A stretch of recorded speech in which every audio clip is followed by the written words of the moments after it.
Assalamualaikum warahmatullahi wabarakatuh.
Innal hamdalillah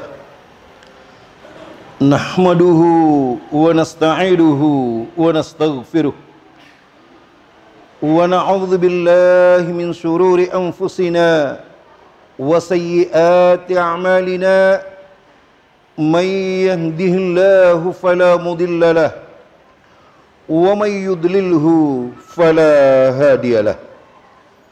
Asyhadu an la ilaha illallah wahdahu la syarika lah wa asyhadu anna Muhammadar Rasulullah. Ya ayyuhalladzina amanu taqullaha haqqa tuqatih wa la tamutunna illa wa antum muslimun. Fa inna asdaqal hadithi kitabullah wa khairal huda huda Muhammadin sallallahu alaihi wasallam.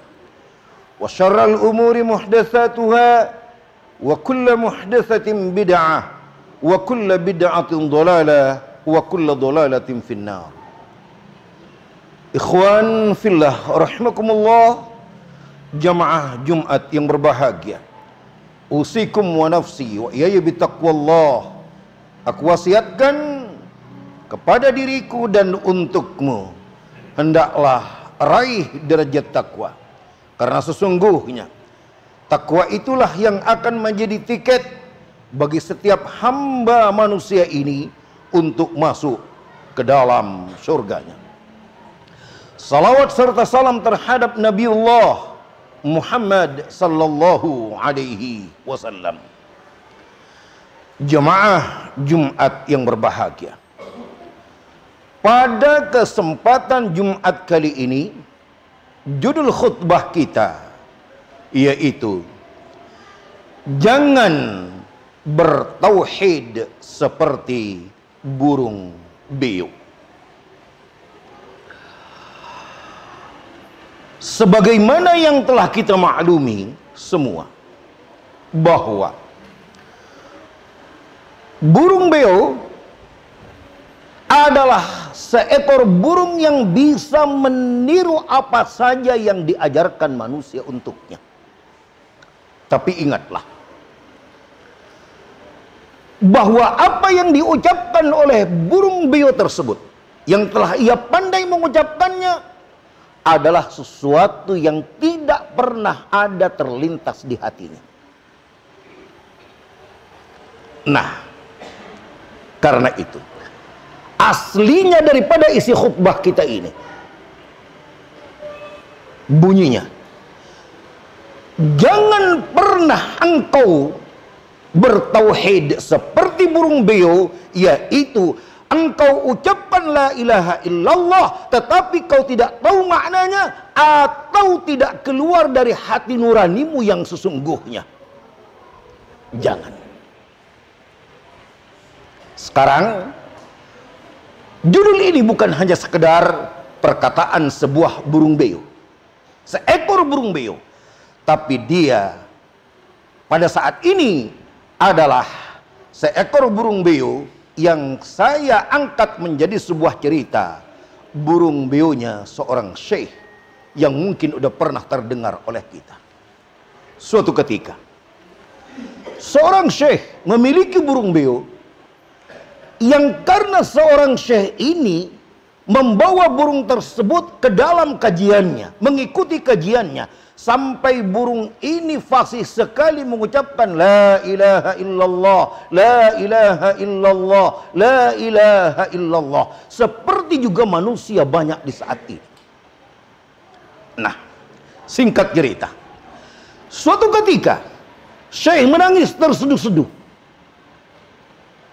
Ditanyalah oleh muridnya, wahai syekh, apa yang membuatmu menangis terseduh-seduh seperti itu? Ia katakan, sesungguhnya seekor burung beo yang kusayangi, yang pintar mengucapkan kalimat tahlil, kalimat tauhid itu telah mati diterkam kucing. Kata sang murid, wahai syekh, hanya sekedar burung beo itu, kami sanggup untuk memberikan lagi seekor burung yang lebih baik daripada burung yang telah mati itu. Cukuplah, kau tidak usah menangis. Kata syekhnya, aku menangis bukan karena kematiannya, tapi aku menangis, aku takut kematianku seperti burung beo itu. Sepanjang hidupnya bersamaku dia ucapkan la ilaha illallah, tapi ketika ia diterkam oleh kucing di saat sakaratul mautnya, dia hanya berteriak dan menjerit kesakitan tanpa lagi mengucapkan la ilaha illallah itu. Dengarkan, dia menjerit kesakitan tanpa lagi mengucapkan la ilaha illallah itu. Apakah mungkin kematianku dan kematianmu seperti itu? Mati tanpa mengucapkan la ilaha illallah? Makanya jangan kau bertauhid seperti burung beo. Banyak orang yang setiap malam ini dan malam itu mengucapkan la ilaha illallah, la ilaha illallah, la ilaha illallah. Pada akhirnya kematiannya menggelegar, suara di tenggorokannya adalah suara dosa yang keluar. Berdoalah kepada Allah saat ini, jangan seperti itu. Dengarkan, karena itulah ikhwan, seorang bertauhid yang benar adalah mengetahui la ilaha illallah, bukan sekadar mengucapkannya, tapi tahu maknanya dan tahu juga dengan konsekuensinya. harus keluar dari hati nurani yang paling dalam. Engkau memahami tauhid itu karena ilmu dan keimanan. Dengarkan pesan Rasulullah sallallahu alaihi wasallam terhadap seorang sahabat kecil yang bernama Mu'adz, sebagaimana hadis yang diriwayatkan oleh Imam Bukhari, sebagaimana diriwayatkan dari jalan Anas bin Malik dan yang lainnya. Dengarkan, saya singkat. Suatu ketika Mu'adz dibonceng oleh Rasulullah sallallahu alaihi wasallam pada bigolnya atau kendaraannya. Saat itu Rasulullah berkata kepadanya, "Ya Mu'adz, wahai Mu'adz." Dijawab oleh Mu'adz, "Qala labbaik wa sa'daik." Ya Rasulullah, demi kebahagiaan dirimu. Sampai 3 kali, Mu'adz, ya, hei Mu'adz, ya. Untuk mengingatkan agar bukan cuman ilmu ini ada di otak Mu'adz, tapi juga masuk ke dalam hatinya. Dengarkan. Sampai 3 kali Rasulullah berkata kepada Mu'adz, maka Rasulullah katakan, "Ma min ahadin yashhadu an la ilaha illallah wa anna Muhammadar Rasulullah." Siapa-siapa yang telah mengucapkan la ilaha illallah wa anna Muhammadar Rasulullah, tidak ada Tuhan yang berhak disembah dengan benar melainkan Allah, dan tidak ada utusan yang benar melainkan Rasulullah SAW, kita telah mensaksikannya. Tapi ingat, sidqam min qalbi, bukan hanya sekedar berupa ucapan seperti burung beo, tetapi betul-betul terlahir dari hati yang kita ketahui secara ilmu dan kemudian kita praktekkan setiap harinya. Apa? Sidqam min qalbi illa haramallahu ta'ala alaihi nar 'alan nar. Maka bila engkau seperti itu,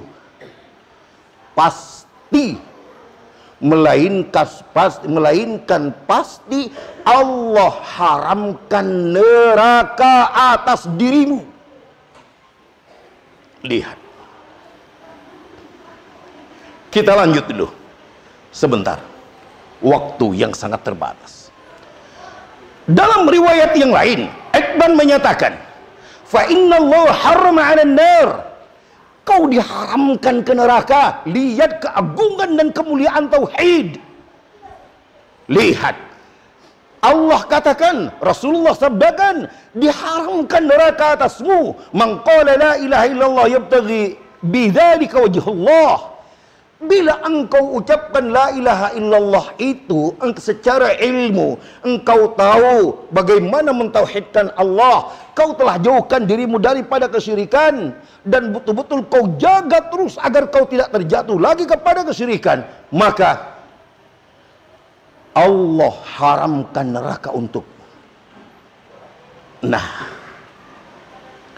ikhwan fillah rahimakumullah, Allah subhanahu wa ta'ala firmankan, walladzina amanu wa lam yalbisu imanahum bidzulmin ulaika lahumul amnu wa hum muhtadun.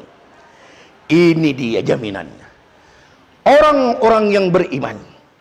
Apa kata Al-Imam Ibnu Katsir? Ai haula'il ladzina akhlasu al-ibadata lillahi wahdah.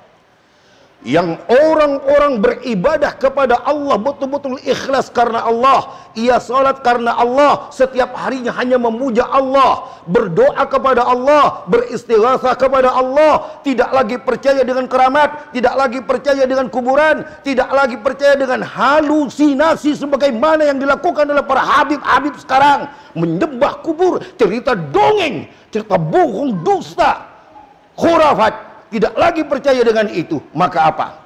Ulaika lahumul amnu. Maka mereka itulah yang betul-betul mendapatkan keimanan, yakni al-aminu yaumal qiyamah, bahwa dijamin di hari kiamat mereka tidak akan lagi disiksa, tidak akan lagi dicelakakan, wa hum muhtadun, dan mereka dijamin dengan petunjuk bahwa dunianya betul-betul akan dijaga oleh Allah di atas petunjuk, wal akhirah, begitu pula di akhirat. Ikhwan fillah rahimakumullah, karena itu sekarang janganlah membeu, jangan membeu, beramallah di atas ilmu, Bila Anda beramal jangan membeo, jangan latah. Ada dengar di Facebook seperti ini ikut, ada dengar Ustadz berkata seperti ini melok, ada orang yang berkata seperti ini ikut. Tidak boleh, kecuali amalan yang ia beritakan kepadamu adalah Allah. Allah yang berfirman dan tafsirnya sesuai dengan pemahaman Rasulullah dan para sahabat. Wa qala Rasulullah, sesuai hadis, dan hadisnya adalah hadis sahih sesuai syarah para ulama-ulama ahlus sunnah, bukan Al-Quran dan Al-Hadis yang dikarang secara logika ataupun hanya berdasarkan perasaan-perasaan seperti para kaum sufi yang sesat. Jangan membiu.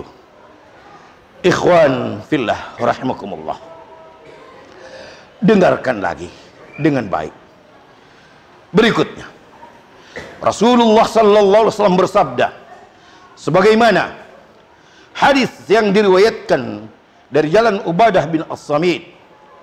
Dengarkan, qala Rasulullah sallallahu alaihi wasallam, Rasulullah bersabda, man syahida an la ilaha illallah wa anna Muhammadar Rasulullah, siapa yang bersaksi bahwa tidak ada Tuhan yang berhak disembah dengan benar melainkan Allah, dan Muhammad adalah utusan Allah, wa anna Isa Abdullah wa rasuluhu wa kalimatuhu alqa ila Maryam, dan sungguhnya Isa itu adalah rasul ataupun hamba Allah, dan seterusnya. Wal jannatu haqqun wan naru haqqun, dan ia yakin ada surga nanti, ada neraka. Kita langsung ujungnya ini, apa yang Rasulullah katakan?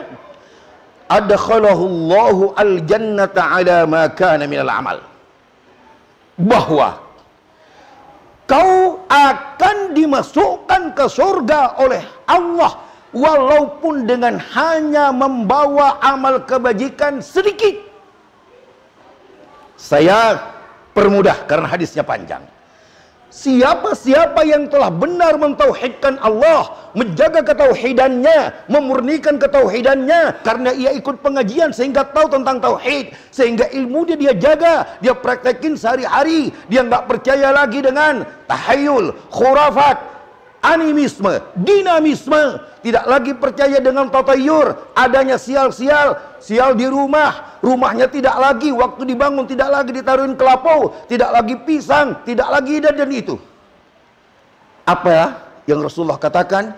Ketika ia telah mampu menjaga itu, maka Allah akan memasukkannya ke dalam surga ala ma kana minal amal. Sekarang kita dengarkan terjemahan ala ma kana minal amal. Pertama, dikatakan adkhalahullahu min ayyi abwabil jannati tsamaniyati sya', bahwa dia ada jaminan seberapapun, siapapun dia, maka dia diberikan jaminan untuk masuk surga dari semua 8 pintu yang ia suka, 8 pintu surga yang ia mau.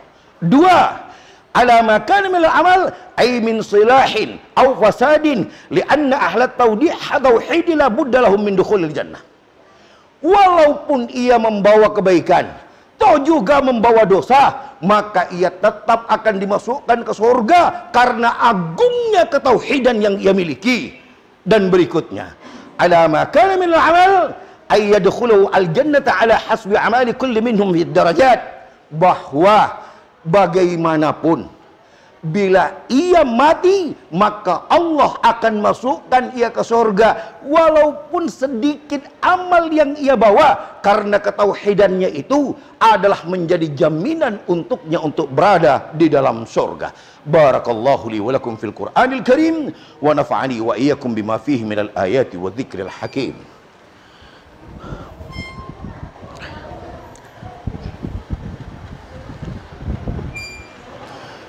Alhamdulillah, assalatu wassalamu ala rasulillah wa ala alihi wa ashabihi wa mawala.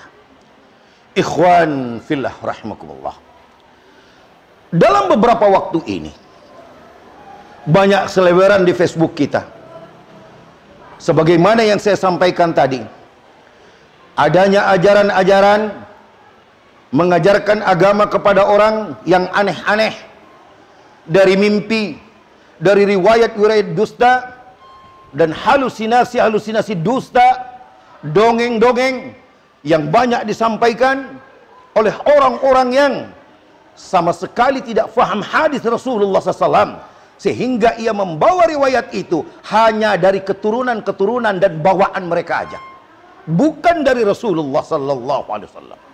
Karena itu penting bagi kita untuk menegakkan tauhid, mempelajari ilmu tauhid, menegakkan dakwah salaf dimanapun, karena betul-betul memurnikan ketauhidan kita kembali kepada ajaran yang disampaikan oleh Rasulullah SAW. Cara bertauhid seperti Rasulullah SAW dan para sahabatnya, bukan seperti orang sekarang.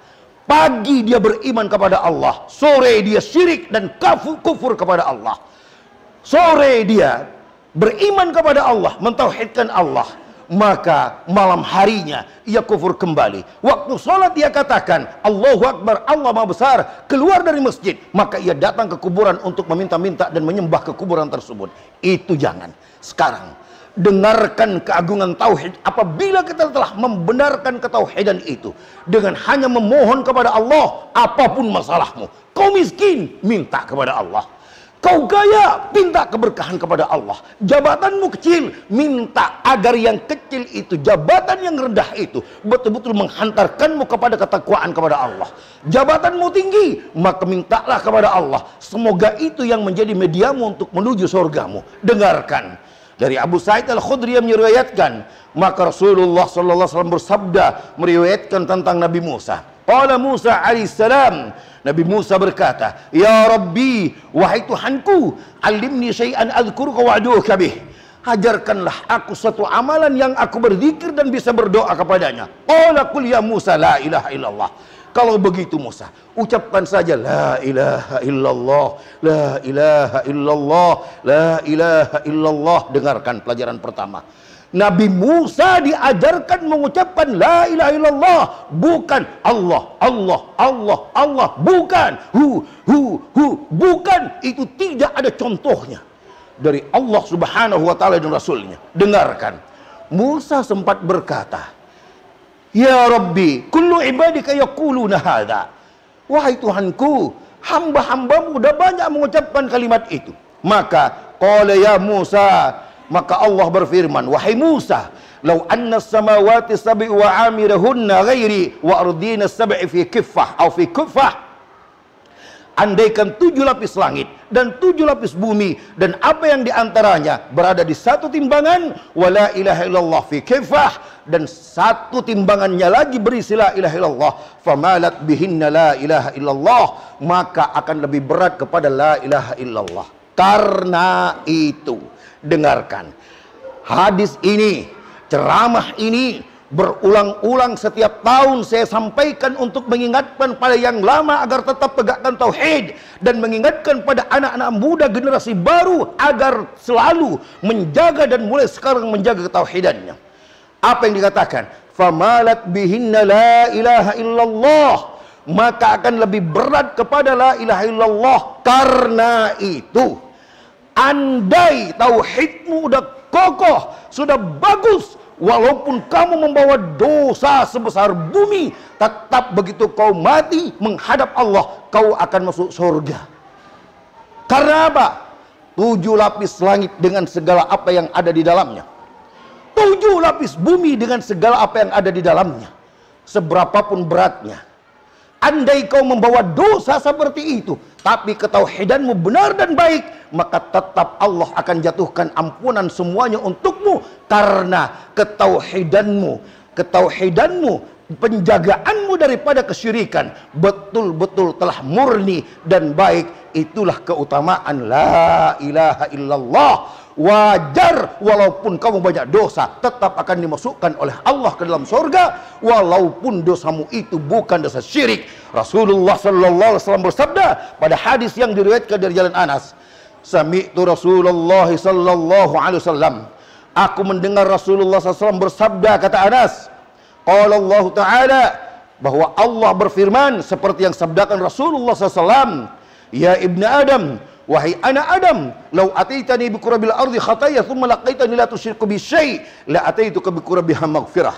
Andai kau datang kepadaku membawa dosa sebesar bumi, beratnya sebesar bumi, lalu dosa yang kau bawa itu bukan karena dosa syirik, maka aku pun datang kepadamu untuk membawa sebesar bumi ampunan, sehingga kau mati tak ada lagi membawa dosa, yang ada hanya membawa pahala dan keutamaan ketauhidan. Masya Allah. Karena itu, janganlah engkau bertauhid seperti burung beo. Allahumma salli ala Muhammad wa ala ali Muhammad kama sallaita ala Ibrahim wa ala ali Ibrahim innaka Hamidum Majid. Allahumma barik ala Muhammad wa ala ali Muhammad kama barakta ala Ibrahim wa ala ali Ibrahim innaka Hamidum Majid. Rabbana innana muslimain laka wa min dhurriyyatina ummatan muslimatan lak. Wa arina manasikana wa tub alaina innaka antat tawwabur rahim. Rabbana atina fid dunya hasanah wa fil akhirati hasanah wa qina adzaban nar. Subhana rabbika rabbil izzati amma yasifun wa salamun alal mursalin walhamdulillahi rabbil alamin. Aqimis salah.